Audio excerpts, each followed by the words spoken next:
High বন্ধুরা, দেখো আমরা আজকে কুলপুকুরে এসেছি পুজো দিতে। এই দেখো কুলপুকুর মায়ের মন্দির। ওই যে তোমাদের দাদাভাই দাঁড়িয়ে আছে। আমরা পুজো দিতে এসেছি কুলপুকুরে। তোমাদের দাদার একটা ইয়ে ছিল কি, তোমাদের দাদা জাল টানতো, তখন একটা কবর বিছা পেয়েছিল। সেই কবর বিছাটা আমরা দিতে গেছিলাম। মায়ের কবর বিছা ঠাকুরের জিনিস বাড়িতে রাখলে সেটা অমঙ্গলই হয়, যার কারণের জন্য আমরা সেই কবর বিছাটা দিতে গেছিলাম। আর সোনামায়ের জন্য একটু পুজো দিয়ে এসেছি।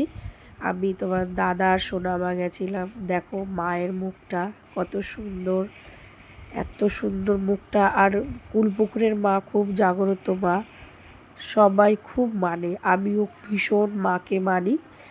কালকে তাই গেছিলাম, মঙ্গলবার পুজো হয়েছিল। দেখো সোনামা ওর বাবার ঘাড়ে উঠে নাচ করছে। দেখো দেখো মায়ের মন্দিরটা কত সুন্দর লাগছে।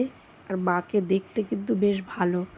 ধীরে ধীরে সব বাটা নিয়ে সবাই চলে আসছিল, আমরাও বাটা দিয়ে দিয়েছি। এই দেখো লোকজন ধীরে ধীরে সবাই আসছে। ওই যে তোমাদের দাদাভাই বসে আছে। এবার পুজো শেষ হয়ে গেছে, টাটা বাই।